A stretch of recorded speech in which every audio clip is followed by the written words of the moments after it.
With Renee Deneen, 20 years experience in workplace culture. And I was telling Renee that I have three people in my inbox talking about toxic workplaces this morning.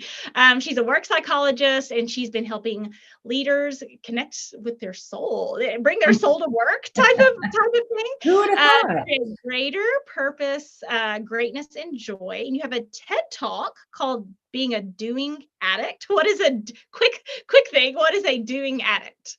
Well, it's called Authentic in Action, Undoing the Doing in a Do Crazy World, where I name doing as an addiction. And I talk about my own story of recovery around burnout and just saying yes to everything and not discerning my soul's truest desires and where that impacted me physically, and then how that has kind of fueled the second chapter of my life. So, and one of the things that you love about your second chapter of life is kind of being able to navigate tricky situations, right? Mm-hmm. And navigate tricky cultures, really get into the difficult conversations. Would you say that's true? Yeah, absolutely. My broader platform is called the Deep Tissue Living, and it's really getting underneath what's happening up here, because all of that is just reaction. It's not really rooted in meaning until we look for it and find it. When we can make those connections, then we come into greater choice. And that's in your personal life. And it certainly shows up a lot within, corporate and team settings. So I like to go into messy places and help sort of peel things back and get people reconnected. And most people are good, well-intentioned humans. But we also have all had big, full lives, and they sort of trigger us in really powerful ways and other times really detrimental ways. And so just kind of figuring that out so we stop re-traumatizing ourselves and others. It's a beautiful piece of work. I'm honored to be able to work in that kind of space. Yay. Okay. So I know if there is a sticky situation at work or toxic workplace culture, the go-to, right, is like, well, the culture needs to change. My boss needs to change, right? We get it. We hear you. And, every spiritual practice, like from every spiritual practice, every life practice, it's like, okay, what can you control? What is out of your control? Yeah. What can you control? What's out of your control, right? That is. And I think I talked about it in my book, Problem Solved, but I think humans have a really tricky habit that leads to burnout, that they spend a lot of their energy on the problems that are not theirs to solve. Yeah. Why do we do that? It's procrastination, right? Yeah, like, our problem is scary. Yeah, sometimes you're right. Sometimes it's easier to focus on other people's problems than our own. So that's really about avoidance. I think there's also an element that contributes to that, to say, like, who am I if I'm not helpful, right? Who am I if I can't be of service? Will I be loved? Am I worthy, right? So there's a deep-seated need to show up for people and to be of service. And oftentimes that will result in, over-accommodation or people-pleasing and kind of losing touch with your own soul's desires. And I think there's just a big hesitancy to just not do anything, just to take your hands off something that's not yours, back up and let who's ever work that's supposed to be, because it can't always be yours, right? Do that work. Like, let them, that's their journey. That's their work. Even if, like, I was just with a client yesterday and saying, well, if I say something, if I speak up more and someone else gets triggered, then I have to fix that. I go, no, you don't actually. That's, were you well-intentioned, right? Were you fair? Were you honest? Like, you get to speak your truth and hold them capable of hearing it. Now, what they do with it is on them, but you don't not speak it because you're afraid of their inability to take it in, right? So it's tricky. I love it. It's a very complicated place. And most teams I go in, there's a bit of all that going on. So being able to kind of back up, look at it, pull it apart, and then put it back together in the way that they really feel like that is actually their truer intention, can really heal pretty quickly. I've seen it heal, a couple sessions and they're healed. No, it's not a magic bullet, but if they're willing to kind of look at the whole picture and how the dynamic of that group of people, because by the way, every team is unique. There's no one like them. So there's no like instant playbook, but if they're willing to do that work, recovery is always possible. They can always come back into relationship and do great things.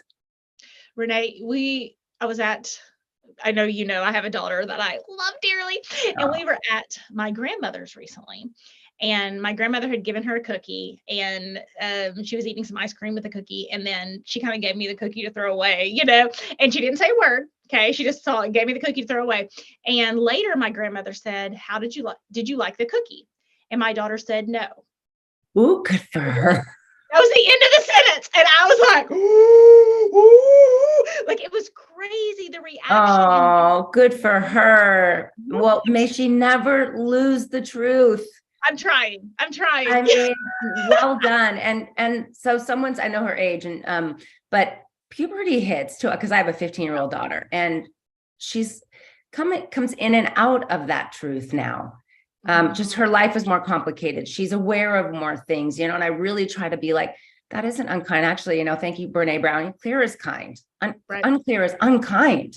And it's not about being nice, it's about being kind. And when we're kind, we're truthful, and so, yeah. Oh, well done, girl. Yeah. No, but it was sorry, Grandma. Yeah. No, thank it you. was interesting, my reaction with all the work, as that I've done. It Oh, was just like, she's oh, hurt her feelings. she's Yeah. on me, my grandmother's feelings. Whoa, and she didn't. Some important things to note out. She didn't go on a tirade and throw the cookie away in front of my grandmother and say this cookie's nasty and gross. Right. Right. She wasn't critical in her getting her needs. No, and then she didn't manage her feelings. She just answered the question. Mm-hmm. And I just want to say that out loud, because if the whole like, well, okay, if they get triggered, what am I supposed to do about it? Yeah. Like, welcome to the club. Like, we were all socialized to do this. And my own reaction was just like, whoa. And I managed it. No one else said anything. That was the end. I was like, oh, wow. Yeah. And here's the good news. Grandma will never give her that cookie again. Right? Like, it's not a repeat. It's not going to be like on replay now because she wasn't truthful, and wonders then, why does this keep happening? Why does Grandma give me the cookie I don't like? So much learning in that little, just simple antidote. Thanks for sharing that. Well, thank you. It was a life lesson. Okay, so you talked about being able to transform what we can control within teams. So if anybody is listening to this and they're like, I think my workplace is toxic, or I feel like the team dynamic has turned toxic, where would be their starting place for what they could control? Yeah, I mean, I would start with you, right? And kind of look in the mirror and say, what's going on for me here? Because sometimes we end up in places that trigger us, and it doesn't necessarily mean that the root it's toxic, and that it could just be toxic for you because maybe it's a boss that reminds you of someone in the past, right? Like, we're so complicated in that way. There's so much territory that new experiences are filtered through, a lifetime of it. And so I always say, start first, like, what's going on here? Like, what's the material for you and your journey and your learning? Are you in another environment that looks just like the one you left and somehow you've recreated it? Oh, shoot, look what I've done. All right, well, now I know that's going to happen if I don't pay attention. So I always think it's worth it to start there. And then I would kind of look around and see what's going on here. Are people happy? Is joy welcomed? Can I make a mistake? And because that's how I learn best. Like, what's going on fundamentally in this environment that's either, got me in survival mode or is really helping me to thrive. And then I would try to point things out. And if you get to that third step where it's like, hey, I noticed that, or we're tolerating this behavior, or are you aware that this boss is bullying people who, whatever that storyline looks like, and the organization says, live with it, then you say, peace out. But if they're like, oh my God, you know what? I did hear this, but it didn't come to me in the same way. Would you be willing to talk about it? And then you get to decide, is this a hill I want to climb, in service of this organization? But if they don't care, you shouldn't care as much. Like, we can't care more for other people's work or other people's prosperity than they care for themselves. And so, then that's a boundary for you. So I think it's kind of a step-by-step assessment that at the end, you're going to come out more aware, more conscious, more well-boundaried, and leave, if you do leave, without regret, which is important for you. Agree completely on the leaving without regret. And if I may, we talked a little bit off camera about, when people think about toxic relationships, they often think about like Johnny Depp and that Amber Heard or whatever, you know, this was like crazy Jerry Springer situation, right? And I am very much, not every relationship is toxic, and there are toxic relationships. Yes. Both are true. And but within that culture of toxic romantic relationships, people are like, oh, that's like the worst kind.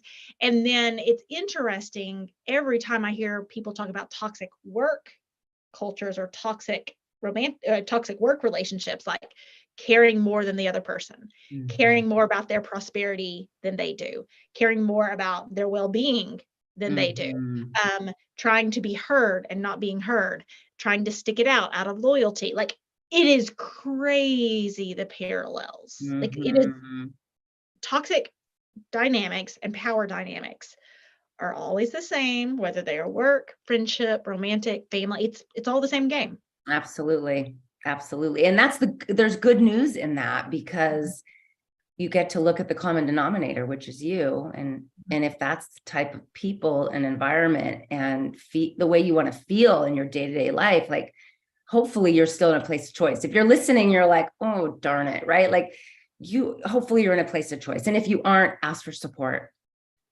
Just yesterday, I said to my daughter, I said, asking for support's a strength. She's like, it is. I'm like, it definitely is. Like, asking for support when you don't need it, or expecting support when everyone else has got a lot going on, that's not necessarily healthy. But asking for support when you need it is one of the biggest strengths and tools that you have in your backpack.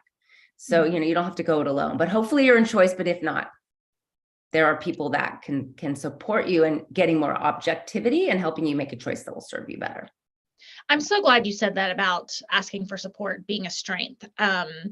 I kind of like think about it. I'm like, okay, so if you could do something, but it's going to take twice as long, or you could do something and it be pretty quick, which one would you prefer? And most people are like, well, pretty quick. You get the same result either way. And it's like, okay, what is that old prophecy? Like, one man runs fast, but the other runs far or something. It's like, yeah, we are better together. Yeah. There are people who know things that I do not know. Amen. Thank goodness for that. Oh my God. What?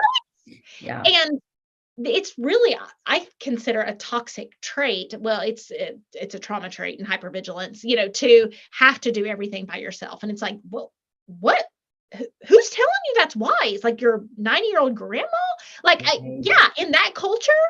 Right. When that maybe was what they were doing. Their boys were at war and they did have to carry and go to work and never had, and all that. Yes, that is soldier material, but it's out of context oftentimes. Sometimes we do need to just grit, right? Grit is real. Resiliency is real. And if you live like that, you will end up burnt out, lonely, unfulfilled, and joyless. I mean, it just strips you of everything that is more true, which is most people are good. The world wants you to be prosperous, right? We are human beings with a will and the power to discern and create and manifest, all that good stuff. But we need to remove the blocks. And a lot of it is in the toxicity of our relationships or environments that we choose most times to be in. So within the conversation about toxic workplace, beginning with you, hard conversations. Okay, let's do some real language around some of those hard conversations. I bet that is a lot of what you do. So if you're having to say something like, that bothered me, I don't like this, in a professional setting, how would you set that up? Yeah, I mean, if there is a power dynamic, if it's a boss, right?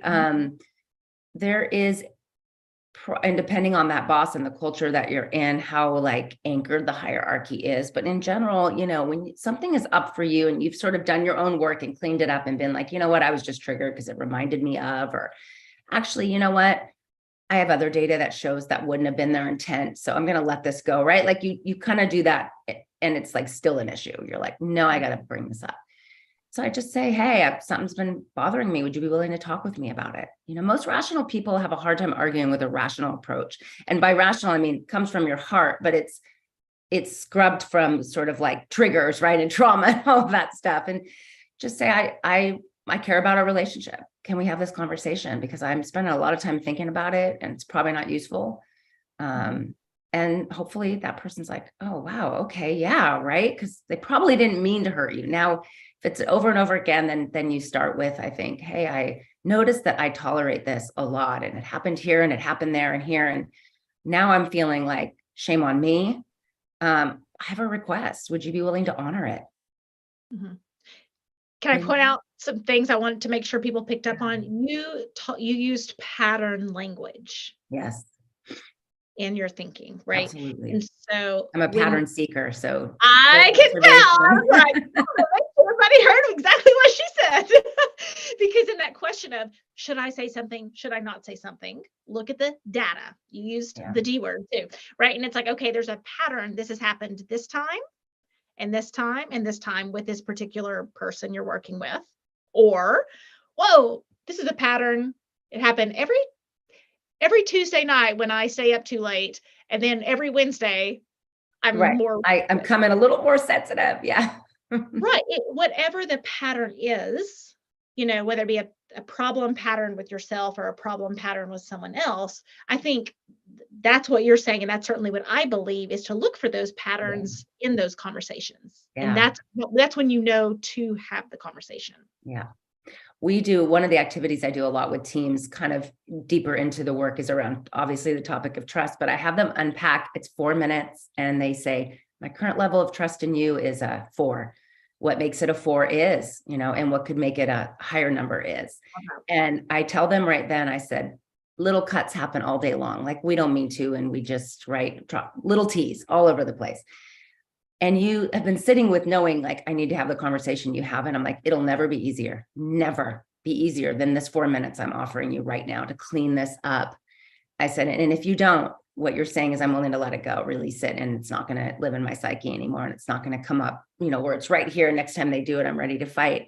So, and that what they always say is, oh my God, that was so much easier than I thought it was, Yeah. and like, that's right. This is a new pattern. Deal with things when they're messy right there. Hey, whoa, right? Otherwise the mess piles up and it does feel overwhelming. And the farther distance we get from feeling capable of having the conversation.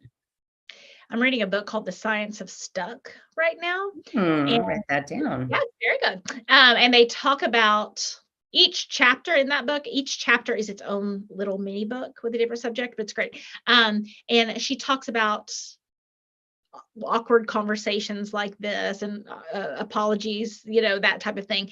And, she said, yes, it's hard to do the work, but it's harder to live with not having done the work. Agreed. In the long run and even in the short run, but definitely as you look at how that pattern embeds itself and keeps blocking you from all the things you really want more of, connection, community, acceptance, all of that. It's just, let's start doing that. I mean, think about the world at large. How much could be solved if we nip things early and we're willing to have those tough conversations, not because we can, but because we care. Ooh, yeah, not because we can, but because I care. I love that. I care so much more about you than this problem. Let's clean this up. I really like that. And I really like the trust.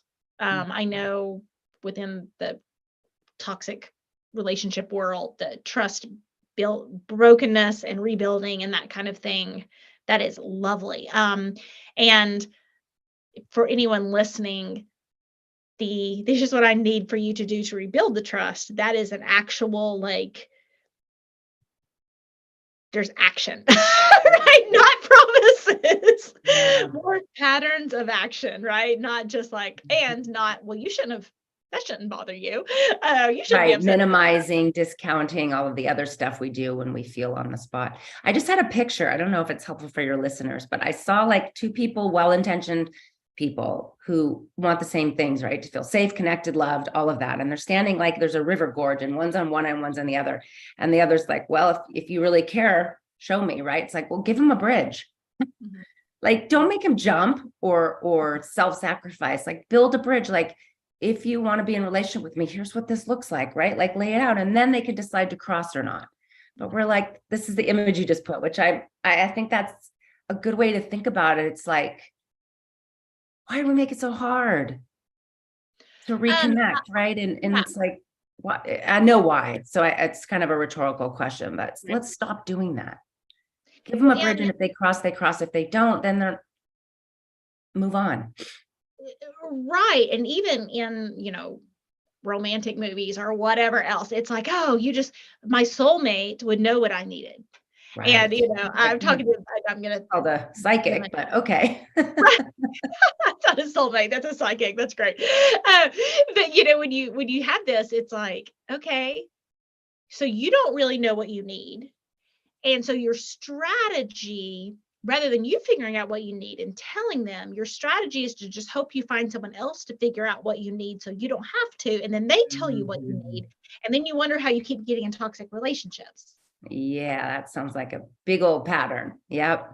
Right. You And should know what I need. I'm like, why should they know that? Like, you are two different sets of cells, right. two And it different can paths behind you. Yeah. it can feel very scary. And I think avoiding the initial process of learning how to say what you want, ask for what you need, and then lay it all out there, right? It can feel weird and awkward at first, but I think both of us would attest that your results are going to be a whole lot better. Oh my gosh. And every single time they're like, oh my God, I feel so much better. It's like immediately their face is free to have joy again, to smile, to Mhm. like Mhm. take all that burden off. So Mhm. yeah, clean up early. Come on, let's just clean it up in the moment. Don't let it get all festery and stinky. Yes, no one says rock bottom is the best place to end up, right? I That's mean, right. Or to stay. when you end up well there, it's because of the change that happens after, and it's like, but we could have changed before the rock bottom, you Right. know? Breakdown, breakthrough, yes. And like we don't have to all get there on everything, right? Yes, Those should be yes. like choiceful moments, big, big things. Yeah. Yeah. Okay, Renee, I know people are going to want to listen to your TED Talk after this. I know you have a book, and there's probably other places they can find you. Will you talk to Yeah. people about where they can get a little more Renee? Yeah. So I post a handful of times a week on my Instagram, which is Renee M. Deneen. Um, and I promote, like I run retreats for mothers and daughters and retreats for women in Costa Rica. My next one is July and it's fabulous. It's called Soulful Living. And I, of course, LinkedIn and all that good stuff. And then my TED Talk, I said the title, it's got about 600,000 views. So I must not be alone in my doing addiction. And part of that keeps me in recovery, that message is out there. That's really a big reason why I did it. And then what else? Oh, The Art and Truth of Transformation for Women, just a beautiful book of stories, 20 women actually in our stories of transformation and what we equipped ourselves with, what we learned along the way. And so if you're looking for a kind of inspirational read in the new year, I always love anthologies, those sort of story-based books. Yeah, so that's probably plenty. Love it. We will put all those links in the show notes for everyone who's listening to the podcast. And Renee, thank you so much for helping us on our journey to becoming toxic person proof.